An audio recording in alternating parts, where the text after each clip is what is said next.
Good morning, and welcome to another inspiring episode of the Good Morning Minute, where we start the day with purpose, passion, and a little bit of power. I'm your host, Angelina Mojica, and today's conversation is part of our special series in partnership with the Empower Her Steps virtual conference, a movement rooted in helping women rise, heal, and walk boldly into the life God has designed for them. Our mission is simple but powerful, empowering life purpose, because we believe that when a woman finds clarity in her calling, everything changes for her family, her community, and the generations to come. So grab your coffee, take a deep breath, and get ready to be uplifted as we dive into bold stories, honest lessons, and steps towards purpose with our incredible guest today. And our guest is Kelly. Kelly, welcome to the show. Thank you. Thank you so much for having me. Absolutely. Kelly, I know that I've gotten to know you just a little bit behind the scenes, but why don't you take an opportunity to introduce yourself? Yeah, my name is Kelly Morgan. I am the CEO and head storyteller of Bright-Headed Publishing. We are a platform where we tell bold stories and uplift underrepresented voices. So I am an author myself. I have two books, and I decided that when I relaunched Bright-Headed Publishing, that I was going to relaunch with purpose and intent, not only to help myself, but to help others. Beautiful. Well, I'm excited to learn the journey to getting to the publishing company. But before we do so, I want to start with just kind of a fun little question. And my question to you is, if today had a theme song, what would it be? Ooh, if today had a theme song, I think it would be Shake It Off.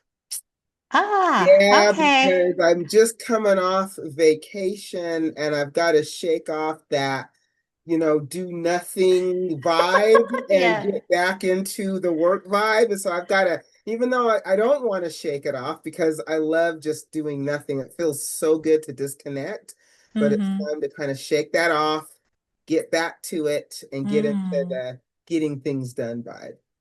I love it. I love it. All right. Well, let's go ahead and jump into the heart of our conversation. I'm going to ask you, what was the defining moment of pain or challenge in your life, and how did it impact you? So for me in this journey, I think a defining moment for me was when I didn't publish, I wrote my first book. I've always wanted to be this author, right? I've always loved to tell stories. I've always written stuff down. And I found myself in a place in life where I had time on my hands to actually write a book. I had left my corporate gig. Hmm. I had decided that I was going to go into business for myself, but I had time to kind of write this book. I always had the story in my head. And somebody had always said, write what you know, but this is fiction. So I wrote this book. And the book was called You Sound White. Why? Because that's what I've been told all my life. But the book's not about me. It's not a memoir. It's fiction. Yeah. The character is always told these things. So a lot of the things that the character went through, I went through, but it's fiction. Hmm. So I wrote this book and I was all proud of myself and I was going to get it published. I just knew I was going to get it published. I was going to go, I didn't know anything about publishing. So I was thinking, pitch it, get a traditional publisher, they publish it, a month later you're on book tour and you're on the bestseller list and you're this great author and you're giving Stephen King a run for his money and you're doing all these wonderful things, Kelly. This is what I truly thought in my head. I didn't know any. Hmm. So when I was out doing this, pitching the book, I got lots of no's, but I got this one yes. And this guy told me how wonderful the book was, how wonderful I was, and we were going to do all these wonderful things. This went on for about 10 days. Day 11, he came to me and said, well, Kelly, I'm making this significant investment. What are you going to invest in your dream? I just Hmm. need you to purchase the books. And I didn't know any better. I didn't I didn't think that's what a publisher did, but I didn't know any better. So Hmm. I ponied up $700 and I gave it to this guy and then he ghosted me. No books. He had Wow. my book on his platform, so no, if the book ever sold or made any royalties, unknown. He just stopped reaching out to me. Just a total scam. Although Wow. the book was on Amazon under his publishing company. So Amazon wouldn't even talk to me. And in that moment, when I realized I had been scammed, I felt shame. More than anything, Ah. I felt shame because I had bragged to everybody about me in this great publishing journey that I was about to go on. So I Mm, felt shame. I just could not believe it. I'm a pretty smart girl. I'm an educated cookie. How could this happen to me? And what am I going to do? And so I didn't do anything. I didn't say anything to anybody. It took me a long time to even admit it to myself. I mm, did a lot of crying in my closet behind this book. mm, And so I thought, well, what am I going to do? So maybe, I don't know, maybe 4 6 months into this, I started reaching out to literary attorneys. And they all basically laughed at me and said, you're an unknown. You're nobody. Like, you can't afford us. What do you want us to do for you? Oh, well. But wow. one attorney actually took pity on me. He actually called me and said, look, you know what? Nobody's going to help you because you're an unknown. Literary attorneys are very expensive. Mm, The book is basically an unknown. However, I'm going to give you this template with my name, and it's going to be a cease and desist, and send it to him and send it to Amazon. And I did. And about 2 weeks later, Amazon released the book. I had it back, right? mm, But I mhm, still didn't know what to do with it. I was devastated. I was done with this whole publishing thing. This guy had taken my dream and just, kind of just took all of my vulnerability and just completely scammed me. So that was a big turning point for me because I didn't know what to do. I could do one or two things. I could either lay down and just give up, or I could figure out a way to come back. And so I thought, mm, well, okay, I'm going to learn about self-publishing, and I'm going to learn and teach myself everything I need to know. I know how to start a business. I have a degree, I have a master's. I can do this, right? I'm going to start a business. I'm going to publish myself. And I did. I started Bright-Headed Publishing, and I published You Sound White, put it on Amazon, but I knew nothing about the industry, right? mhm, Still don't know anything. So then I thought, well, you know what? I really don't want this to ever happen to anybody else. So I'm going to just really start a podcast. I'm going to promote other authors. I'm going to have them come on. I'm going to promote them. And that's what I did. But guess what? That's all that I did. I had no strategy behind what I was doing. I was just out here doing it. So I interviewed 150 authors in 1 year and completely burnt myself out because there was nothing left for me. I'm mm, so busy helping others that I'm not even promoting my own work. mm, So I stopped. I thought, I can't do this anymore. This is not working out. I'm helping others, but I'm not helping me, right? So now I'm still not where I should be. I'm still devastated. I'm still looking for answers. I still don't know what mm, to do. So I stop again and I retreat. I'm done with this. This is so hard. Back in the closet crying, right? This is so hard. What do I do? Then guess what? COVID comes. mm. And we're all eating our feelings, right? I know I ate mine and I gained a lot of weight and I was miserable. So not only do I not have I don't have not got my book out there, I don't know what I'm doing, right? I'm just so lost. And so when I'm lost, I start writing. So I start writing. And what Mhm. I'm writing turns out to be my second book, but it didn't start off as a book. It's just me writing, right? I love the cat, by the way. Thank you. It's just me writing. And I ended up writing my second book called Wait for It.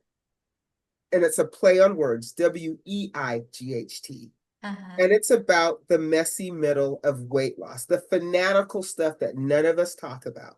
Not the before, not the after, but all the crap in the middle when you are really out here struggling, trying to be what other people tell you you should be, struggling with Mm, your body image, struggling with weight loss. So the next I know, I have this book.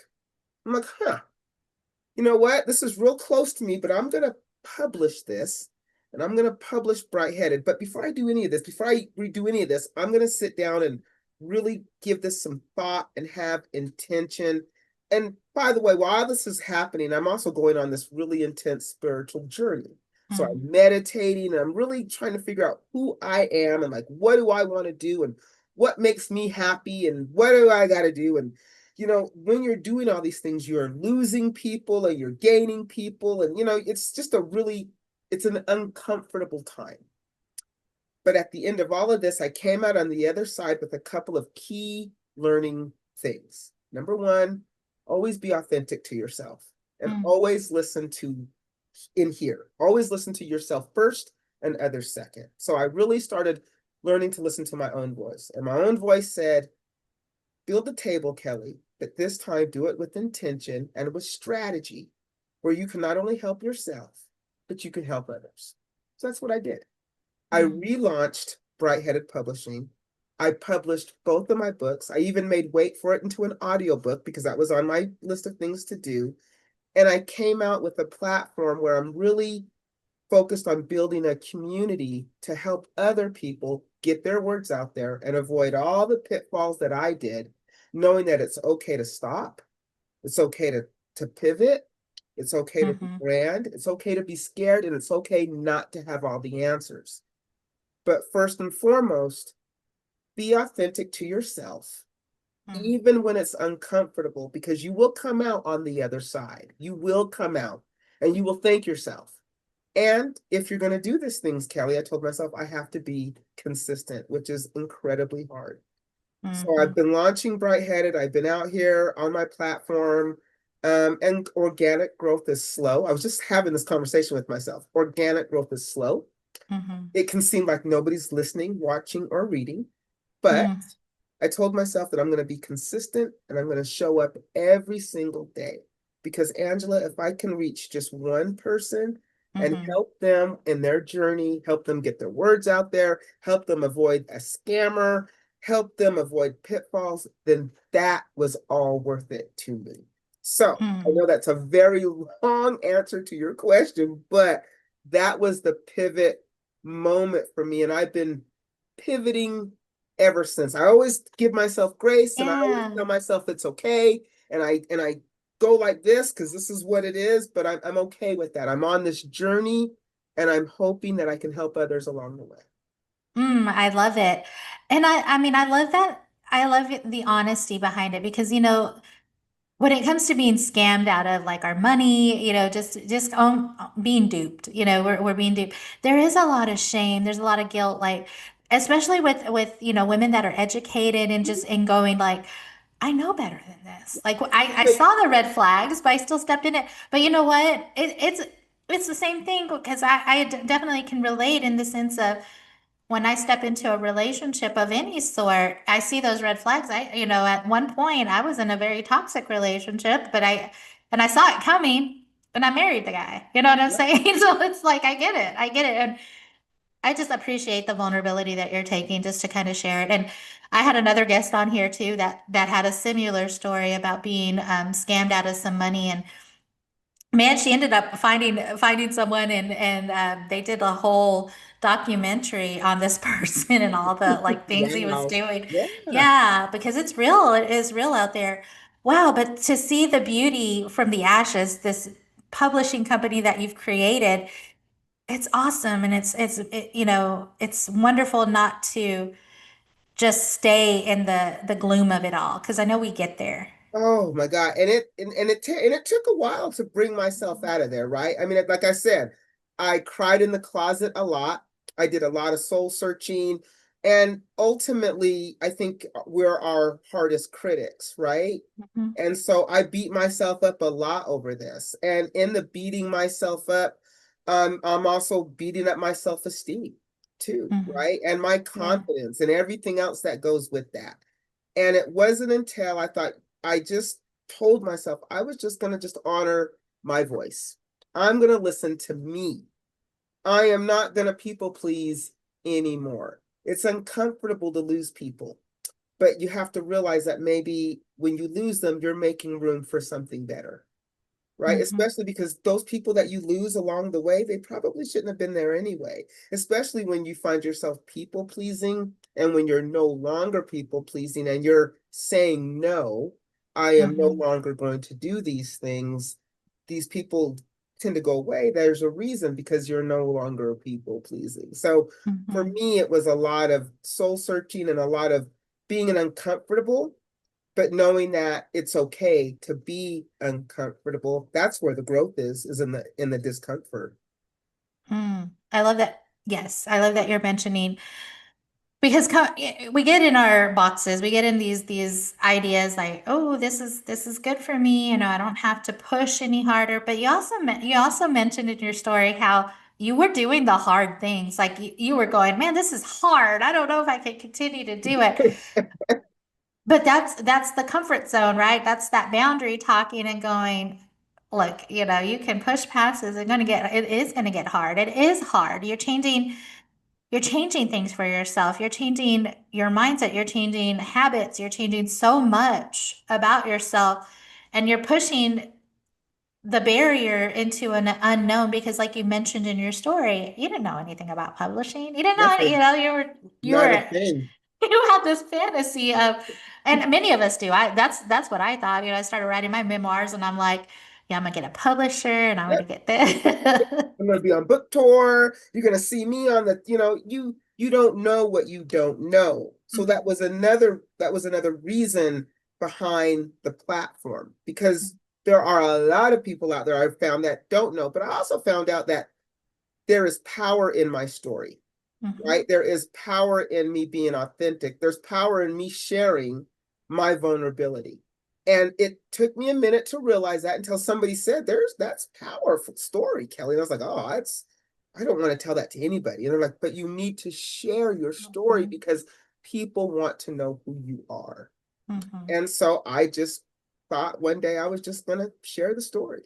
mhm, And at first it was very uncomfortable. And it would, when I would talk about it, it would almost bring tears to my eyes because it was just so painful.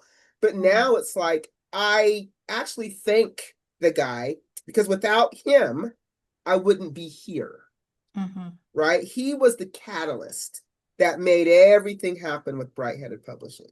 That, no, that scamming, that lesson mhm, turned everything around for me. Once I realized I actually had the power to change things, mm, right? I wasn't powerless, although I thought I was for a long time. I actually had more power. I actually have power in my voice, right? And I did not realize this until somebody said, yeah, you have a lot of power. Why don't you mhm, start using it? And I was like, oh, I do?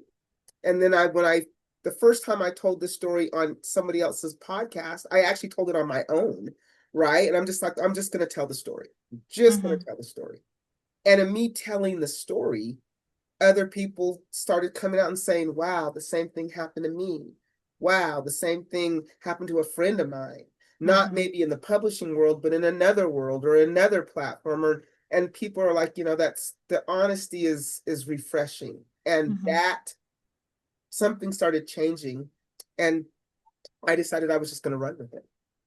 Yeah. It also, I mean, you're shining your lights to give permission for others to shine theirs. Like it's empowering because to know that I'm not the only one here crying in my closet that this has happened to, because that's what shame does, right? And when we're Yes. going through those things, we isolate ourselves and we're like, oh my gosh, I can't believe this happened to me. I can't believe I was so naive and just overlooked like I knew better. I felt it in my stomach, like, all these things. I can't believe I can't show my face. It's only me that this has ever happened to. No, there's so many others out there that, share probably a similar story.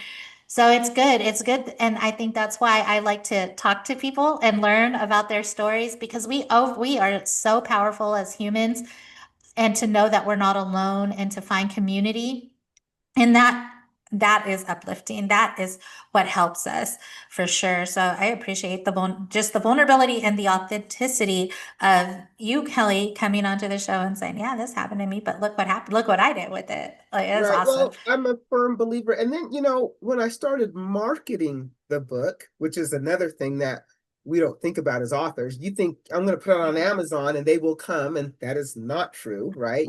It just sits on Amazon or Mhm, whatever platform. You've got to put some oomph behind it.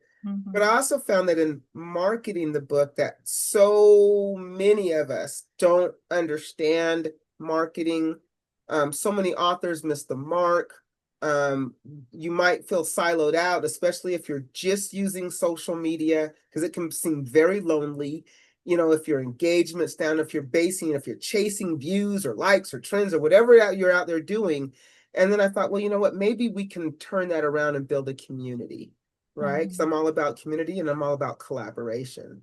So that is why I found spaces out there that were just not meant for all, right? So I'm not one who necessarily begs for a seat at somebody's table, but I will definitely build my own and invite others, right? And so that's what I do. I've built a table for others to come and promote their books and promote their craft.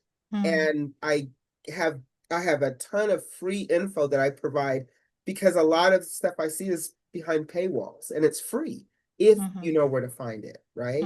If you know what questions to ask, if you know where to look. So that was another thing. I'm going to make sure that if information's free, I want to bring it and put it in one place so that you can just download it. Like on my website, I have a 44-page guide. It's free. And it teaches you all the things you need to know if you want to publish that first book. Things that you probably didn't even think of, things that are free, but things that are important, right? But it's free. Go get it. Start your journey. Get your words out there. It's important. Your words matter. I believe that. Absolutely, absolutely. So, Kelly, this situation, you flipped it upside down. You made it work for you. You've got this published. You've got two books out there. And a lot of the healing was crying behind the closed doors, but also too, you mentioned meditation, you mentioned a spiritual journey. What was that like during the midst of all of this? So my spiritual journey really started after I left that corporate world. I was in a really toxic job and I just hated it. And I saw a way out and I took it, but I was really lost. I didn't know what I was going to do or anything. And so I had read, meditation. And when I first started meditation, it was really uncomfortable. I didn't know if I was doing it right. And I just kept at it. And I read a lot. There's a lot of information out there on meditation. But I just found something that worked for me. And really, I just found when I just sat quietly and just didn't really think of anything, I could really figure things out, right? I could just really just sit with myself. And I had learned that sometimes sitting with yourself is the hardest thing to do. You ever notice how some people always have to be around people or they constantly have things doing? It's because they don't want to sit with themselves. Because when you sit with yourself, then all of the things that you may not want to admit about yourself start to come up. But these are the uncomfortable is where the growth is. So when you do sit with yourself and start meditating, you start really understanding who you are, what makes you happy, and things that you can do to get there. And it may be letting people go, you know, it may be stop people pleasing. It may be setting some serious boundaries for yourself. It may be leaving that toxic relationship. But the meditation and the sitting with yourself and truly listening, because we all have a voice that we hear in our head. I know we do. But a lot of us don't listen to it. We kind of push it out, or we allow others to rent space in our heads. We allow others to tell us what we should be, who we should be, what we should do, as opposed of listening to yourself. And if you truly listen to yourself will never steer you wrong. If you truly listen to the voice inside, it will always make the right decision. Somebody told me once that intuition is quiet, right? Intuition does not yell in your head. That yelling, that's your ego. That's your ego trying to protect itself. Yeah. But your intuition, those little thoughts that come in those moments of quietness that say, maybe I should take that job, or maybe I should write that book, or maybe today I will, do something that I've been putting off. That intuition is what I started listening to. That's what meditation brought out for me. And through the meditation, I started to heal the things about me that I didn't like, because I was able to look at myself through a different lens. As uncomfortable as that was, and it was trust me, there's a lot of tears, a lot of tears, a lot of coming to terms with choices I had made. Mm-hmm. knowing that everything is temporary, right?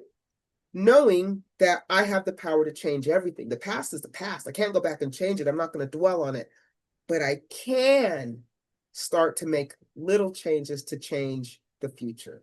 And that's what Mm-hmm. meditation did for me.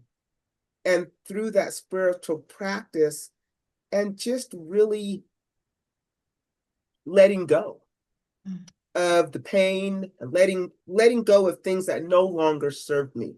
And I'm not one for religion, but I am one for spirituality. So what some people may call God, I call the universe. I call source.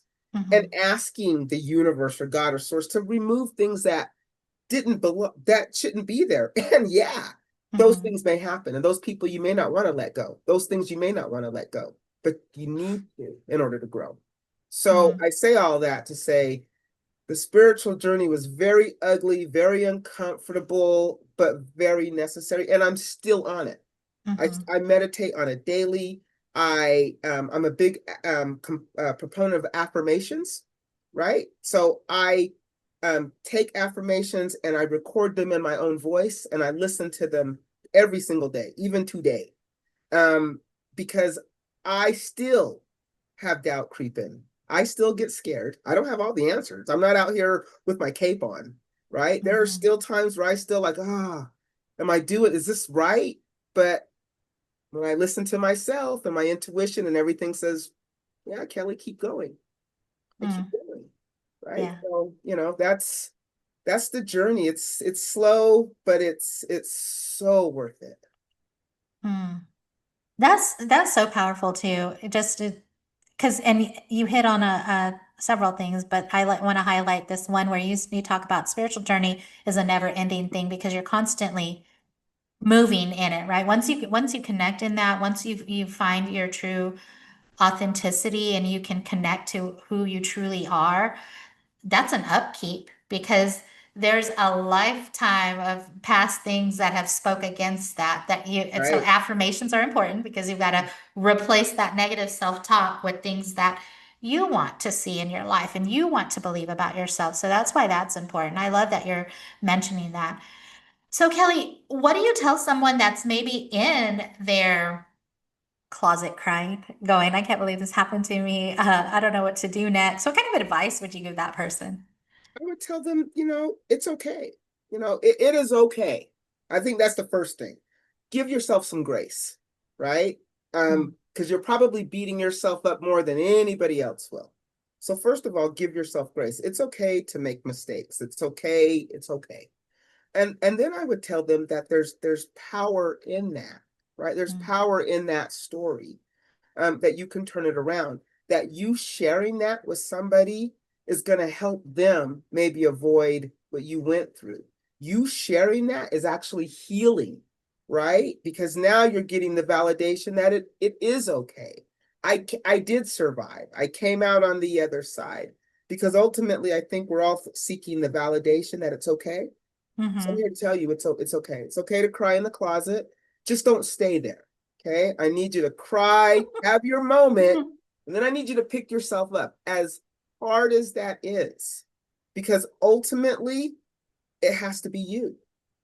Yeah. You know, you can go and you can listen to all the gurus, you can read all the books, you can watch all the shows, you can listen to all the podcasts, you can take all the information. But at the end of the day, it has to be you that Mm-hmm. makes that first step. And it doesn't have to be this grandioso thing. It can just be a small little thing. It could be, you know what, today I'm just going to practice saying no because no is a complete sentence, right? No, I don't want to go. Yeah. Yeah. No. So that's how I started. I just started saying no to things that I didn't want to do. And it was uncomfortable. It's Mm, uncomfortable sometimes when you're always saying, yeah, sure, yeah, no problem. Yeah, sure, yeah, I'll do, yeah. And when you start saying no, it can be uncomfortable because you're afraid that you might miss out or you might lose people or whatever. But mm. staying true to yourself, you'll never go wrong. That would be my advice. Yeah. It just makes your yes even more powerful because then it's like, oh wow, you're actually, going to consider this, you're actually going to do this. And so again, the power of a no is Yeah, it it's a complete creates sentence. it does, it creates good boundaries, but it also preserves your energy so that because every time just in your description there, you're like, yes, yes, yes. I'm like, oh, energy, energy, energy Yeah. going. But there are I people go, I out got, I there, there need are that. people out there like that right now saying yes to everything Mm, and not being happy in any of those yeses. that's true. That is true. So Kelly, you talked a little bit about what purpose looks like for you now, practicing affirmations, continuing your spiritual journey. What else? What other things do you have that are purposeful that you're implementing now? What does that look like? So one of the big things that I have implemented is one of the things that I really started doing in my spiritual journey is I started gardening, right? So I'm a Oh, master gardener. I went and became a master gardener, I'm fully on into it. And I take a lot of gardening principles into my own life. mm, Because gardening takes patience. It takes mhm, consistency. And you have to give things time to grow and cultivate. And so mhm, gardening has helped me because I'm a very impatient person. So gardening has really helped me kind of take a step back and be patient and be mindful and intentional in everything that I do. So as I mm, grow my platform, whatever I decide to do with Brightheaded, there's strategy and there's intention behind it, right? No matter coming on to a podcast, there's intention behind it. I felt like it has to resonate, right? It has to be the same message. mhm, Because I just don't want to be out here just willy-nilly, just out here trying to promote my book and sell a book. I want longevity in my platform. I also want to build trust with my platform and know that mhm, people can trust me and the services that I provide. Those things take time. And mhm, so now now as I'm out here doing my thing, I would say that I'm still in the beginning stages because I just relaunched the beginning of 2025. And mm, so right now for me it looks like the author's mic is really important to me because it gives me the opportunity to promote others and give them a mhm, platform to come on and promote others and promote your book and to my audience, however big or small that is. But I don't feel good unless I'm helping.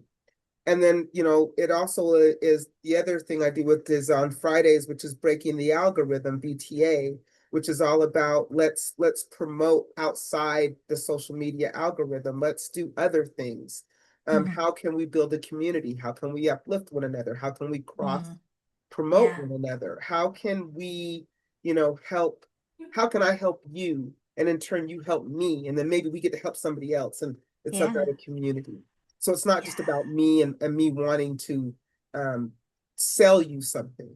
It's Mhm, me wanting to offer you a relationship, right? mhm, As we build something so that it's long term. So if you were an author and you came to me, you know, our relationship is going to be forever because no matter what, even if you go off and start your own thing and become a best-selling author, we have a relationship. We're helping one another. We're mhm. all in the same community. Yeah, And there's no reason why we need to backbite or compete with one another. Um, I've yeah. also learned there's enough for everybody. There's more than enough. Man, that's so true. That is so true. And if more people, especially us women who like to do those things to each other, unfortunately, if we could just grasp that concept and really run with it, oh my gosh, we would be a force to be dealt with for reals. Like, You know what's crazy, Angela, is that when I offer my services to people, like I'll say, hey, you know what? Come on the author's mic, it's free, no pitching involved or whatever. People are really taken aback because they're almost thinking that I'm going to the other shoe's gonna drop, like I'm gonna ask for maybe money at the end of all this. And it's really funny because I realize a lot of people are leery out there, right? We're mm, leery of one another. And so that's why I'm just so big on building the trust, right? So I'm right yeah, now I'm just focused on building the trust and the organic growth, which is slow and painful and slow and painful. And did I say it was yeah. slow and painful? Because it, You sure did.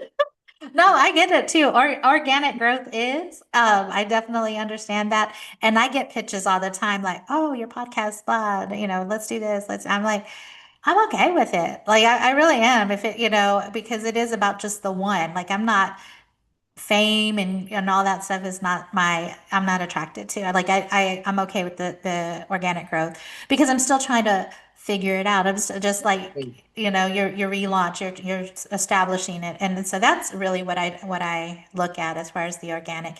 It's me still in the discovery of things and really building it to what I want it to look like before I take that next step into those investments and things like And that. that to me is the exciting time, because no matter how many listeners, followers you have, those people really want to hear what you have to say. And that's Absolutely. far better than, because I was telling somebody, yes, I could go out and inflate my numbers tomorrow if that's what I wanted to do on all social media platforms. I could go Uh-huh. from 1,000 to 10,000, but none of it would be real. Yeah. None of it. I want real people, real followers, real community. Mm, that's good. Well, Kelly, as we start closing out our conversation, I do have a question I ask many of my guests, and it's one of legacy and impact. If today were your last day, what would you want to be remembered for? Ooh, my platform, and knowing that no matter what, Mm-hmm. I was out here helping, right? Mm-hmm. That my platform was built for all. I built a platform for everybody to help those who are interested getting their words out there, underrepresented voices. So that would be my legacy. Love it. And so, what kind of truth or encouragement would you give someone that is still trying to figure out their life purpose? Be authentic. Mhm. Before you listen to anybody, please listen to yourself. Honor the voice inside. Don't push it down. Listen to it. And Mhm. whatever you decide to do, whatever action you decide to take, be consistent. Mhm. Consistency is key in everything that we do. And we all give up too easily because we think that nobody's watching, nobody's reading, or nobody's viewing or whatever, or no, people aren't paying Mhm. attention. Trust me, somebody's watching. Somebody can resonate with what you've gone through. Somebody wants to hear what you have to say. It's important. So be Mhm. consistent in whatever it is that you do. Love it. Well, Kelly, if someone wanted to buy a book or connect with you out there in the listening land, how can they do so? So if somebody wanted to buy a book, I would tell them thank you, thank you, thank you. You can go to brightheadedpublishing.com, all one word, Brightheaded Publishing. And there you'll see everything. You can get all the social medias. You can check out the author's mic. You can check out BTA Fridays. You can be a guest. You can buy the books. You can listen to a snippet of the audiobook. All of that is on the website. Mm. Wonderful. Well, Kelly, I want to say thank you so much for sharing your heart, your story, and your light with us today. Conversations like this remind us that purpose isn't about perfection, it's about showing up, growing through the things that we go through, and understanding that every step matters. Here at the Good Morning Minute and through the Empower Her Steps movement, we believe every woman has a purpose worth discovering and a voice worth using. So, wherever you are, friend, remember, you're not walking alone. Until next time, keep rising, keep trusting, and keep walking boldly into the life God has designed for you. I'm Angelina Mojica, your life coach, sending you much love, much peace, many blessings.